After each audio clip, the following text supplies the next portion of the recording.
There's something poetic about walking into the boardroom of a billion-dollar company with the same face I died with once. The woman I used to be wouldn't have dared. Elise, version 1? She got pushed around in internships, handed scraps in glass towers, and fell in love with a man who smiled at her ruin. But Elise, version reborn? She owns the entire damn skyline. Solenite Corp's name glittered across the top of the building like a crown I no longer needed to earn. I stepped out of the elevator in a fitted blazer sharper than any sword I'd ever carried and heels that clicked like gunshots on marble. Corwin was already in the conference room, sipping espresso like a man who'd never once had to prove his worth, but did anyway, just to match me. "You're late," he said, smirking. "You're early," I replied. "Trying to impress me?" "I already have you," he said, standing to kiss my cheek. But the softness didn't last. The moment I sat down, the lights dimmed and the first slide flicked onto the wall. "Talia Industries is back," said Mira, our top analyst. "They just secured a minor licensing deal overseas. Not enough to rival us. But enough to get attention." I leaned back. The name still tasted bitter. Talia, in this life, had clawed her way back onto the map as a lifestyle tech brand influencer, using sleek aesthetics and whispers of legacy to sell overpriced failure. "She's betting on nostalgia," I said. "On the mystery of a fallen heiress." "And Marius?" Corwin asked. "Still circling," Mira said. "Consulting for low-tier startups. Whispering in ears. Trying to become relevant again." I stared at the map of our competitors glowing red around the globe. "They don't want to win," I said. "They want to undo us." "That's not possible," Mira said. "Not unless they remember," I finished. "What we do." The room went quiet. We hadn't spoken it aloud, not since waking in our old world. But the dreams were growing clearer. Not just ours, others, too. People waking up with knowledge they shouldn't have. Technology still on the verge of invention suddenly appearing in beta testing. Wars that looked too familiar. A pattern. A fracture. Someone, maybe more than one, was remembering more than just a single life. And if Talia and Marius had even an echo of what we knew, they'd stop at nothing to take the modern world by storm. "I want an intel division built yesterday," I said. "Memory trace tracking. Dream surveillance. I want to know who else remembers. Who's waking up? And what if it's not just them?" Mira asked. "What if there are more?" "Then we find them first," Corwin said, rising. "And we make them allies. Or ghosts." That night, I sat in our penthouse. Glass walls revealing the twinkling sprawl of the city below, and watched a familiar name trend online, Talia Evren. She was launching something new. A device called Reflect. A wearable that helps you rediscover who you truly are. I almost laughed. She was dressing memory as fashion. Monetizing rebirth. "It's bait," Corwin said, coming to stand behind me. "She's calling to them. To others like us. Then we answer," I whispered. "But we don't play by her rules." "You want to go public," he said.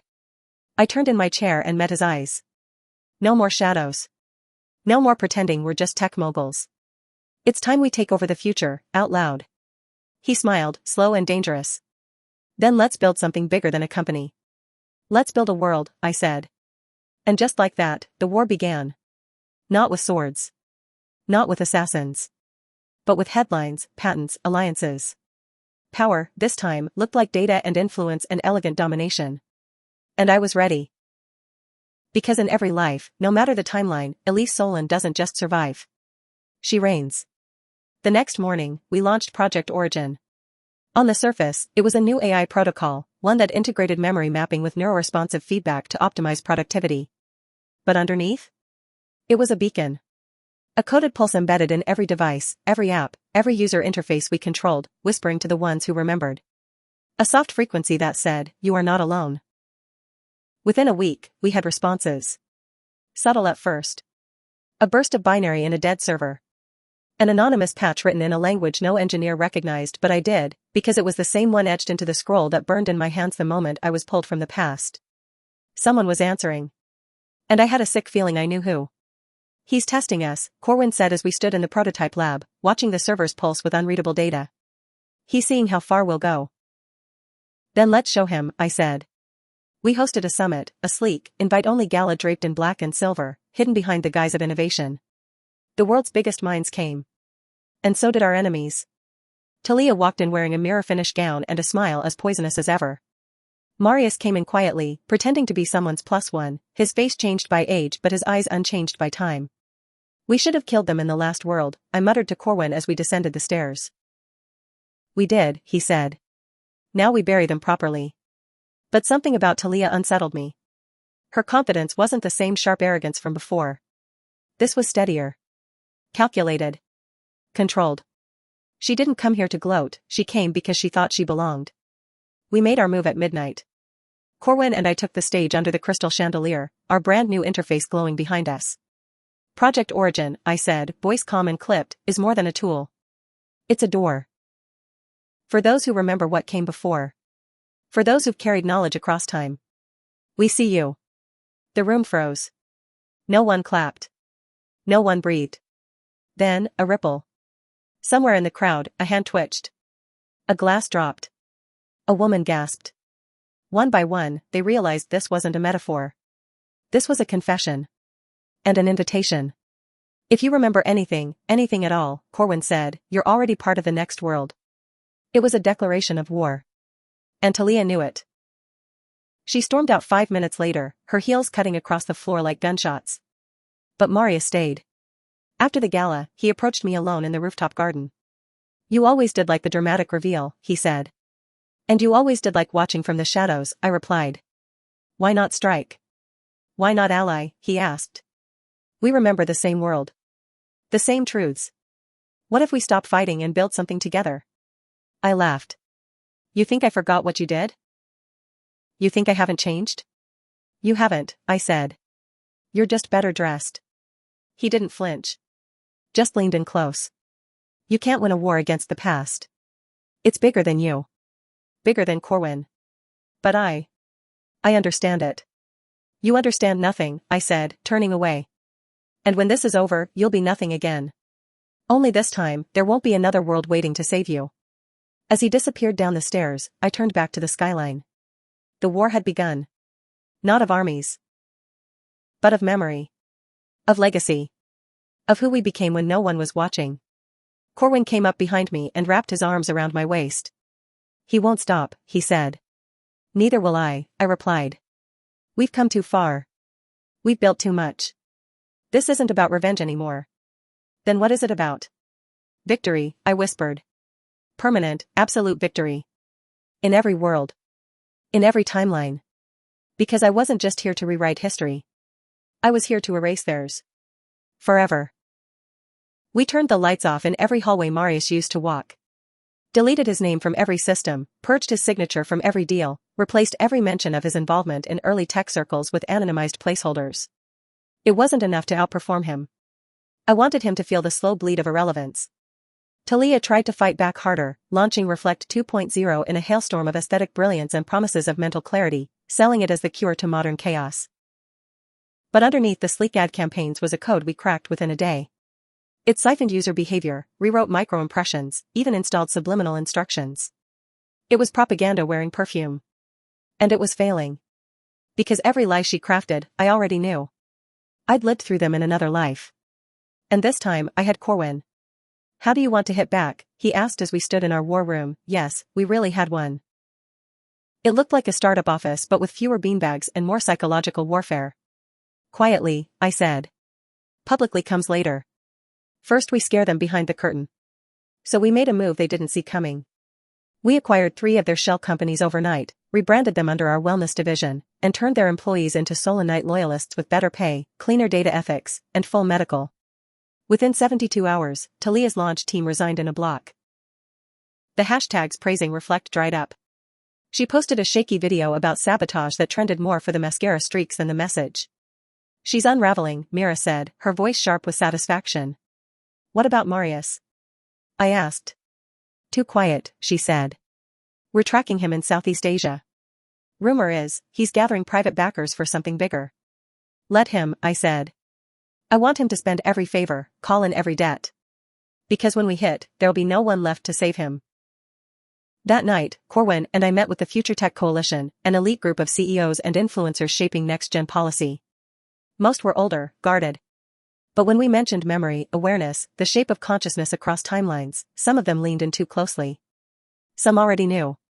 A woman named Dr. Hannah Sim turned her wine glass in her fingers and whispered, "There's a pocket of researchers in Geneva. They've seen echoes, too.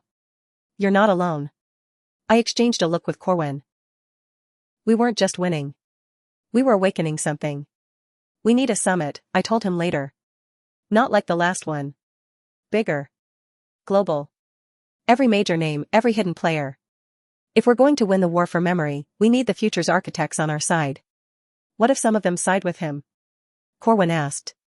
"Then we'll build something so vast, so undeniable, they'll regret ever choosing shadows." We named it Project Eclipse. Not because we wanted to block the light, but because we planned to become it.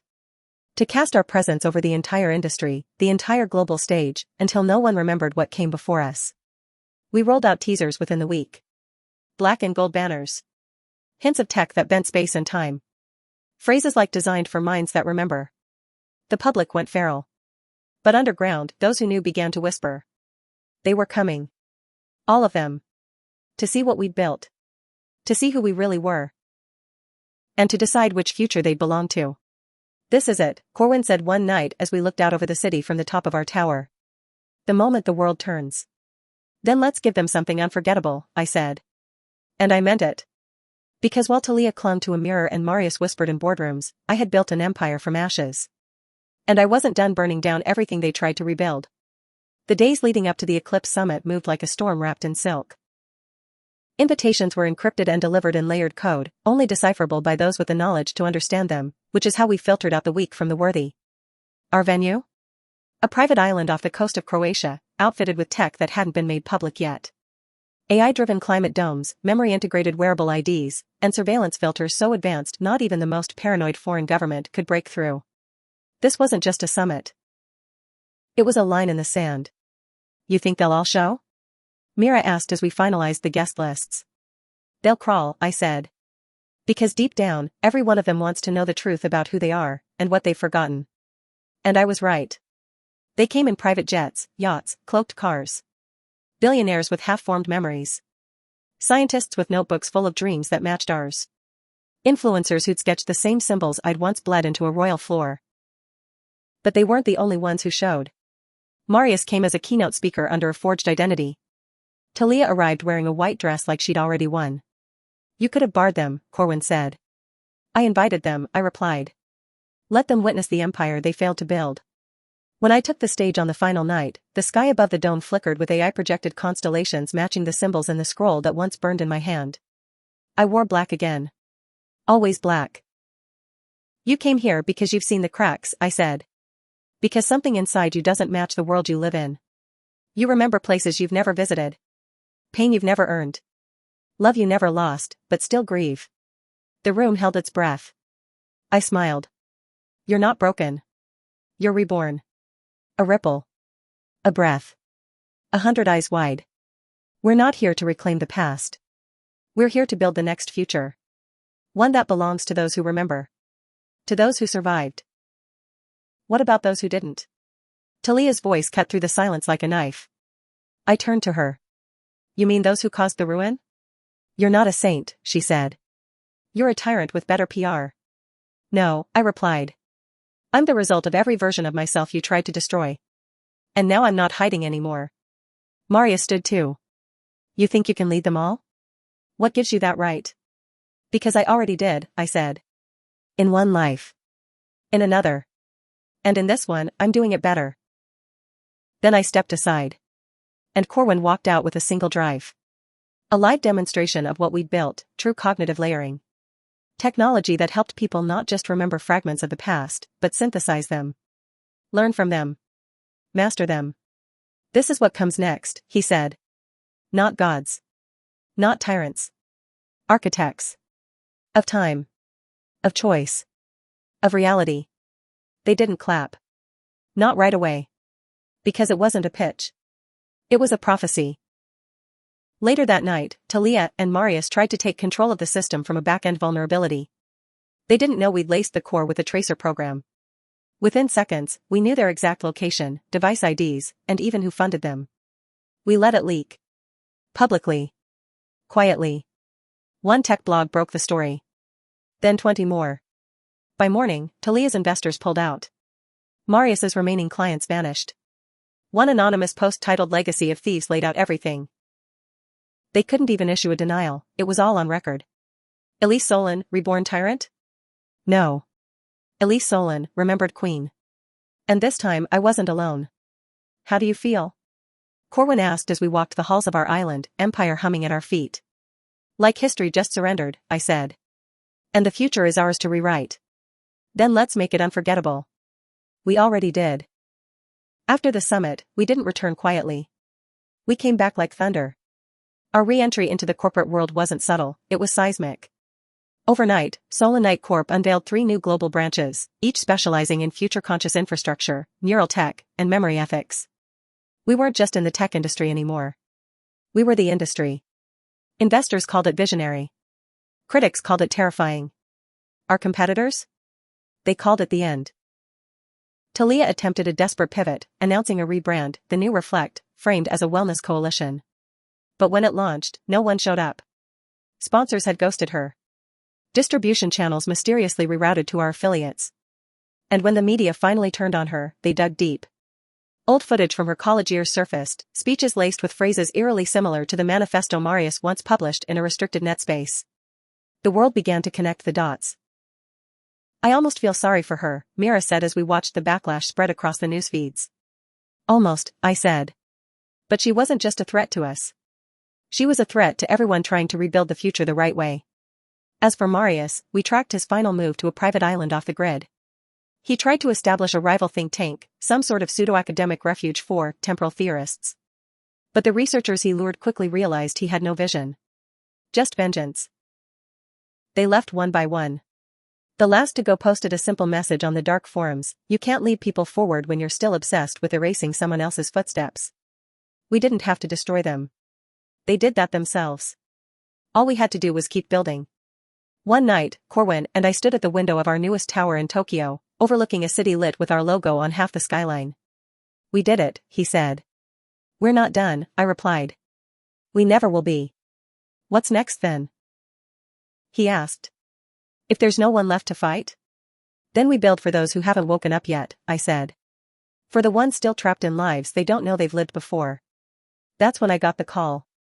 A young coder in Nairobi cracked part of the scroll's language and sent in a hypothesis, that memory wasn't linear, but recursive.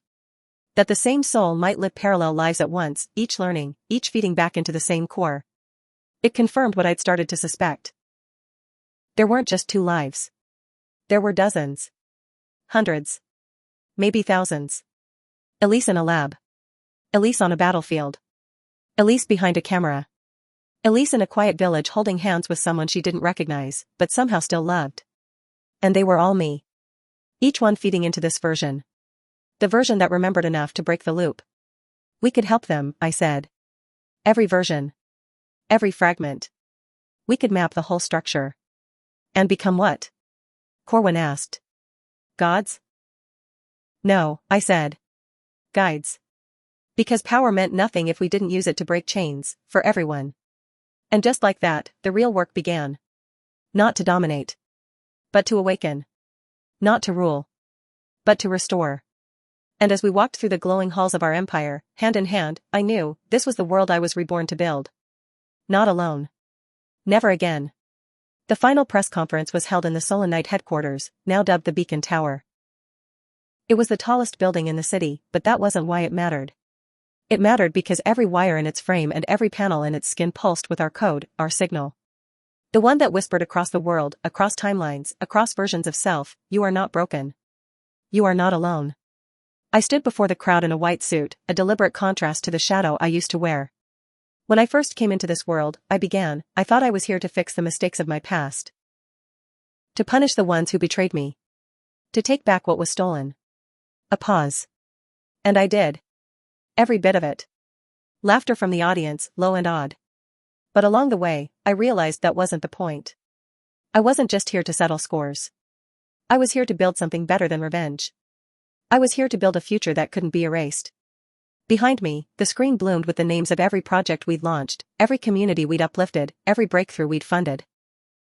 Then, it split in two, half black, half gold. Our original sigil.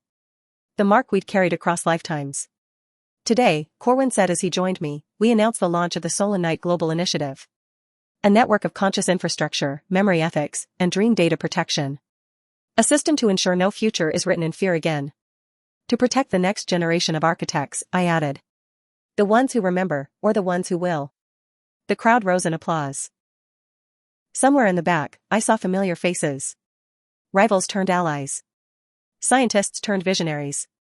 Survivors, all of them. Later that night, I walked alone through the private archive beneath Beacon Tower. The scroll, the one that once burned into ash in my hands, was now preserved in crystal. Not because it was sacred, but because it was proof. That I was never crazy. That I was never weak. That I was never alone. You finally believe it, Corwin said as he joined me. Believe what? That you deserve it. The power. The peace. I turned to him. I thought love was the distraction, I whispered. But it was the compass all along. He pulled me into his arms. We didn't just fall in love, he said.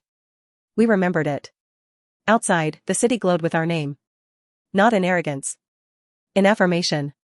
1,000 timelines had tried to break me. But in the end, I rose in every single one. Not as a queen. Not as a billionaire. But as someone who chose to love, to lead, to live. Again and again. This was my last rebirth. The final version. Elise Solon. Architect of the future. Founder. Visionary. Survivor. And no one, not Talia, not Marius, not time itself, could take that away from me.